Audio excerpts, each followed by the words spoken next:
Hello and welcome back to my channel. और आज की रीडिंग में हम बात करेंगे अर्थ साइन टॉरस कैप्रिकॉर्न और वर्गो, आपकी करंट एनर्जी, फ्यूचर एनर्जी और आपके लिए क्या गाइडेंस आया है।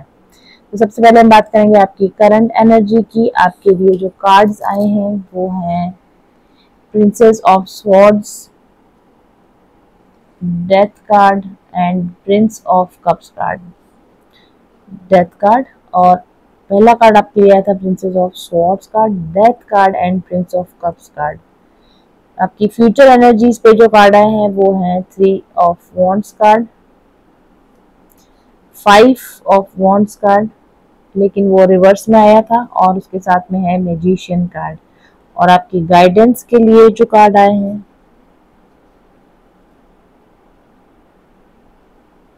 आपके लिए हैंगमैन कार्ड है, किंग ऑफ स्वॉर्ड्स कार्ड है और एस ऑफ वॉन्ड्स कार्ड है। प्रिंसेस ऑफ स्वॉर्ड्स की एनर्जी हमको बताती है कि आप कहीं ना कहीं सतर्क हैं, आप ऑब्जर्व कर रहे हैं लोगों को, और आपके मन में बहुत सारे सवाल हैं, आप दूसरे लोगों के इरादों की जांच कर रहे हैं, आप के अंदर किसी तरह की शक भी है, आपके अंदर किसी तरह का रेस्टलेसनेस भी है, आप किसी तरह की इंफॉर्मेशन चाहते हैं और वो इंफॉर्मेशन आपको नहीं मिल पा रही है, तो उस वजह से आप कहीं ना कहीं थोड़ा सा डिप्रेस्ड भी फील कर रहे हैं। ओके, नेक्स्ट आपके लिए जो कार्ड्स आए हैं वो है भविष्य के लिए जो आपके कार्ड है three of wands, five of wands in reverse and the magician card. दो बातें हैं इसके अंदर। आप में से कुछ लोग इस पर्सन को अपनी लाइफ में बना के रखने के लिए समहाउ कुछ एक्शन लेना चाहते हैं कि कुछ ऐसा करे कि ये पर्सन के साथ आपका जो झगड़ा चल रहा है या जो आपके बीच में डिसएंगेजमेंट हो गया एक दूसरे के साथ, उसको ख़त्म हो जाए किसी तरीके से, और वो इंसान फिर से आपकी लाइफ में आ जाए और आप उसके साथ में अपने भविष्य को देख रहे हैं, योजना बना रहे हैं, उसके साथ जुड़े रहने की, अपने आप को उसके साथ जोड़े रखने की आप कोशिश कर रहे हैं। आप इस पर्सन को एक्चुअली मैनिफेस्ट कर रहे हैं, आप इस पर्सन के साथ अपना फ्यूचर देखते हैं, नई संभावनाओं को आप देखते हैं। आपको ऐसा लगता है कि प्रेम का जो बीज आप दोनों के बीच में बोया गया था, उसमें अगर किसी तरीके से कुछ चेंज आ जाए, उसमें किसी तरीके से कुछ प्लानिंग के साथ एक्शन लिया जाए, तो वो चीज़ आगे फ्रूटफुल हो सकती है और इस पर्सन के साथ आप आगे बढ़ सकते हो। हालांकि कुछ लोगों के लिए ऐसा भी होगा कि आपको लगता है कि ये रिलेशनशिप अभी आगे जैसे भी हो नहीं चल सकता, तो इसमें और झगड़ा करने की, इसमें और उलझने की जरूरत नहीं है, और अब मैं अपने लिए, अब खुद के लिए क्या कर सकता हूँ, मैं अपना लिए बेस्ट क्या कर सकता हूँ, आप उसकी प्लानिंग बनाने के बारे में सोचें फ्यूचर में, वो भी पॉसिबल है। ये भी पॉसिबल है कि इस पर्सन के साथ डिस्टेंस मेंटेन करने के लिए आप ट्रेवल करें, दूसरी जगह चले जाएं और अपने लिए एक अलग लाइफ, बिल्कुल ही डिफरेंट लाइफ जिसमें ये पर्सन ना हो, उस तरह की लाइफ आप अपने लिए बिल्डअप करें। जैसा मैंने कहा कि फिलहाल आपके अंदर कुछ मानसिक परेशानियां हो सकती है इस पर्सन को लेकर, ये क्या चाह रहा है इसको लेकर आपके अंदर कुछ सवाल हो सकते हैं, लेकिन फ्यूचर में आप कोशिश करेंगे कि आपके अंदर का जो इंटरनल बैटल चल रहा है इसको भी आप खत्म करें। आप इस इंसान के बारे में ज़्यादा नहीं सोचें, इसको लेकर ज़्यादा कंफ्यूज नहीं हो, और अगर ऑटोमेटिकली ये इंसान आपकी लाइफ में नहीं आ रहा, ऑटोमेटिकली अगर आप इसको अपनी लाइफ में बना के नहीं रख पा रहे हैं, या ये अपनी इच्छा से आपकी लाइफ में आगे नहीं बढ़ना चाहता, तो फिर आप कोशिश करेंगे कि इसको हम लेट गो कर दें और धीरे धीरे अपनी मानसिक शांति की तरफ काम करें, और अपने एनर्जी को, अपने टाइम को किसी अच्छे ऐसी जगह में लगाएं जिसका कोई रिजल्ट मिले, जिसका कोई फायदा मिले। आने वाले समय में आप अपना खोया हुआ मैनिफेस्टेशन पावर भी, एनर्जी भी, आपका खोया हुआ जो आत्मविश्वास है वो भी वापस पाएंगे, और आप एक्शन मोड में आ जाएंगे, और आप अपने लिए, खुद के लिए कि चलो ठीक है मैं अपने लिए तो कुछ अच्छा करूँ, अगर इस इंसान के साथ मेरा कुछ अच्छा नहीं बन रहा है तो एटलीस्ट मैं अपने लिए तो कुछ अच्छी लाइफ बनाऊँ। ये करके आप अपने लिए आगे बढ़ेंगे, लाइफ में आप मूव ऑन करेंगे।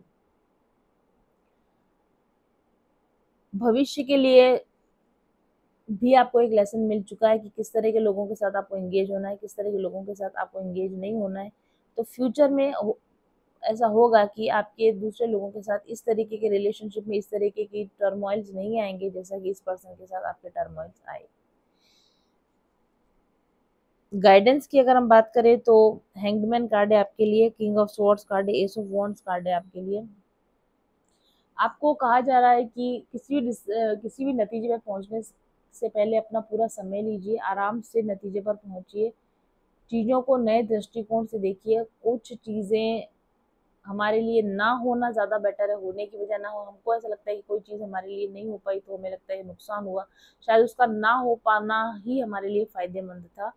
तो चीज़ें जो कि ऑटोमेटिकली नहीं हो रही हैं उनके पीछे भागे ना, उन या फिर बहुत ज़्यादा कुछ बनाने के लिए करने के लिए भाग दौड़ ना करें। थोड़ी देर ठहर के आत्मचिंतन करें, पॉज लें, और उसके बाद में किंग ऑफ स्वॉर्ड्स है तो बहुत ही इंटेलेक्ट के साथ, बहुत ही दिमाग लगा के, बहुत ही समझदारी से अपने खुद के भले के लिए निर्णय लें, जिसमें कि आपका प्रोग्रेस हो, जिसमें कि आपकी सक्सेस हो।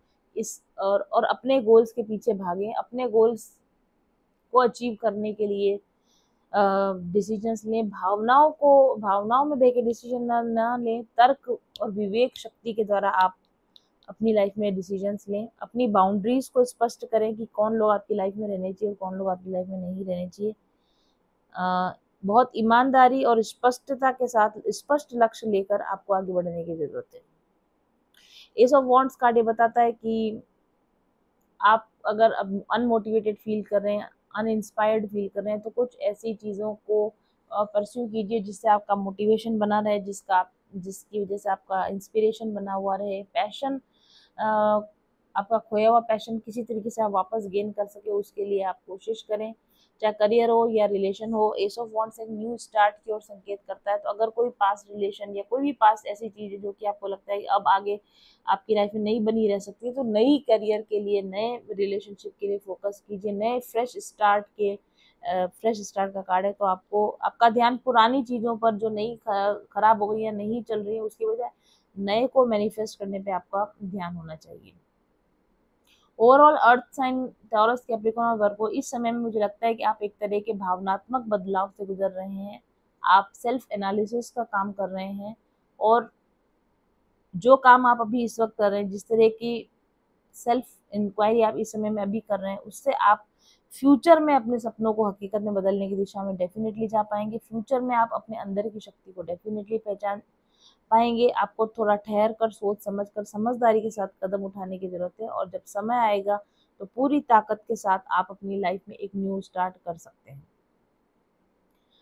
अगर हम करियर की बात करें आपके लिए, इन्हीं कार्ड्स को अगर करियर के लिए देखते हैं, तो हो सकता है कि किसी पुराने जॉब या पुराना प्रोजेक्ट या पुराना करियर पाथ जो अब आपको उतना सेटिस्फेक्शन नहीं दे रहा है, जो उतना प्रॉमिसिंग नहीं है, और आपको लगता है कि उसको छोड़ने की ज़रूरत है, या आप उसको छोड़ने के बारे में सोच रहे हैं, और आप ये भी एनालाइज करने की कोशिश कर रहे हैं कि नेक्स्ट आपके लिए कौन सा काम सही होगा, नेक्स्ट आपको क्या करने चाहिए।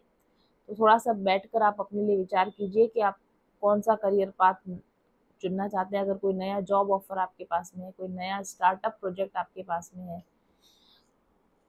तो उसको आप, क्योंकि मैजिशियन कार्ड है, उसको आप विजुअलाइज कीजिए, उसको आप अपनी लाइफ में मैनिफेस्ट करने की कोशिश कीजिए, और उस पर जिन जिन लोगों के साथ आपको बात करने की जरूरत है उन लोगों के साथ बात कीजिए। क्लियर कम्युनिकेशन रखिए, अपने गोल्स को दिमाग में स्पष्ट रखिए, सोच को एकदम शार्प रखिए, और इंस्पिरेशन के साथ इस नए डायरेक्शन में अगर आप कदम उठाना चाहते हैं करियर में, तो आप कर सकते हैं। करियर में कोई नई शुरुआत करना चाहते हैं, जोश के साथ किसी प्लानिंग पर काम करना चाहते हैं, तो आप कर सकते हैं। सेल्फ एम्प्लॉयमेंट का वर्क अगर आप करना चाहते हैं तो आप कर सकते हैं। लीडरशिप रोल में अगर आप जाना चाहते हैं तो डेफिनेटली आप जा सकते हैं। फाइनेंसेस की अगर हम आपकी बात करें तो यहाँ कार्ड्स अच्छे आए हैं आपके लिए। एज ऑफ वॉन्ड्स कार्ड है, मैजिशियन कार्ड है हमारे पास, लेकिन क्योंकि फाइव ऑफ वॉन्ड्स कार्ड भी है, हैंगमैन कार्ड भी है, डेथ कार्ड भी है, तो लगता है कि खर्चे में असंतुलन हो रहा है, कहीं कहीं वेस्टेज ऑफ मनी भी हो रहा है, खर्च ज़्यादा हो रहे हैं, फाइनेंशियल अनस्टेबिलिटी से आप जूझ रहे हैं। हो सकता है कुछ लोगों पर लोन्स होंगे, डेब्ट्स होंगे, लेकिन आपको अपनी इनकम सोर्स को बढ़ाने के लिए नए तरीकों की खोज करनी चाहिए, जैसे फ्रीलांसिंग का काम करें, या अपनी जॉब के साथ में कोई साइड हसल भी आप स्टार्ट करना चाहें तो आप कर सकते हैं। कोई इन्वेस्टमेंट प्लान्स अगर आपके पास अच्छे हो तो आप, या किसी एडवाइजर से आप अच्छे इन्वेस्टमेंट प्लान को डिस्कस करें, और अपने पैसे को सही जगह पर आप डिस्कस करें। प्लानिंग के साथ में अपने फाइनेंशियल इन्वेस्टमेंट्स के ऊपर आप ध्यान लें और जो अपने खर्च हैं उनको आप कैलकुलेट करें, बजट के साथ उनको बजट बनाकर अपने खर्चों को आप मेंटेन करने की कोशिश करें। ऐसा लगता है कि फ्यूचर में आपके लिए न्यू फाइनेंशियल इनकम सोर्सेज आएंगे, और अगर आप लॉजिक के साथ और डिसिप्लिन के साथ अपने पैसों को आप मैनेज करेंगे तो आप फाइनेंशियल स्टेबिलिटी भी गेन कर लेंगे। अगर हम हेल्थ की बात करें तो डेफिनेटली यहाँ डेथ कार्ड है, 5 ऑफ वॉन्ड्स, हैंगमैन कार्ड है, तो मानसिक तौर पे आप थोड़े थके हुए दिख रहे हैं, थोड़े से लो एनर्जी हमको यहाँ पे नज़र आ रही है। हीलिंग कीजिए, डिटॉक्स कीजिए, ठीक है। सोशल मीडिया से अगर ब्रेक लेना है थोड़ा वहाँ से ब्रेक लीजिए, वर्क से थोड़ा ब्रेक लेना है तो ब्रेक लीजिए। अपने रूटीन में अगर कुछ आपको अच्छा हेल्दी चेंज करने की ज़रूरत है अपने रूटीन में चेंज कीजिए। फ्यूचर में एस ऑफ वॉन्ड्स कार्ड होने की वजह से मुझे लगता है कि आपकी खोई हुई एनर्जी वापस आ जाएगी, वाइटैलिटी आपकी बढ़ जाएगी। जो क्रिएटिव पावर आप इस समय में लूज कर रहे हैं वो धीरे धीरे करके आप वापस से अपने लिए मैनिफेस्ट कर देंगे, ऐसा मुझे लगता है। योग, प्राणायाम और नियमित व्यायाम आप करें, ठीक है। लाइफस्टाइल में अगर कुछ बदलाव की ज़रूरत है तो लाइफस्टाइल में बदलाव लाएं, नींद पूरी लें, हेल्दी डाइट लें और अपने सेल्फ केयर के ऊपर, हेल्थ के ऊपर आपको ध्यान देने की ज़रूरत है, तो आप जल्दी ही एनर्जेटिक महसूस करने लगेंगे। मुझे ऐसा लगता है कि लव के अंदर आपको एक भावनात्मक रूप से जुड़ा हुआ रिश्ता चाहिए। बहुत ज़्यादा आप सेक्सुअल या फिजिकल प्लेजर के बारे में नहीं सोचते हैं, आपको भावनात्मक रूप से जुड़ा हुआ एक रिश्ता चाहिए। लेकिन आपकी लाइफ में जो ऐसे रिश्ते हैं जो कि टॉक्सिक अटैचमेंट्स कह सकते हैं जिनको हम, तो ऐसे लोगों को अपनी लाइफ में जिनके ऊपर आपको भरोसा नहीं है, जो आपके लिए टॉक्सिक हैं, तो ऐसे लोगों के साथ अगर आपके रिलेशन ख़त्म हो रहे हैं तो होने दीजिए। आप अपनी एनर्जी को, अपनी पॉजिटिविटी को मेंटेन करके रखेंगे तो नए रिश्ता, नया लव आप अपनी लाइफ में अट्रैक्ट कर सकते हैं। लेकिन किसी भी तरह का रिलेशनशिप एंड करने के लिए भी या नए रिलेशनशिप को चालू करने के लिए भी जल्दबाजी ना करें। जब तक आपको पूरा क्लैरिटी ना मिल जाए किसी पर्सन के बारे में, किसी पर्सन के बारे में आप डैम श्योर ना हो जाए कि उसके साथ आपको कैसा रिलेशन चाहिए, तब तक उसमें आप कोई बहुत ज़्यादा जल्दबाजी करने की कोशिश ना करें। अगर कोई रिश्ता अपने आप से ख़त्म हो रहा है, आपकी कोशिश करने के बाद भी ख़त्म हो रहा है, तो उसको जाने दीजिए। नए प्यार के लिए जगह बनाइए। इमोशनली जब तक आप बैलेंस्ड और रेडी नहीं होंगे तब तक आप न्यू बैलेंस लव को अट्रैक्ट नहीं कर पाएंगे।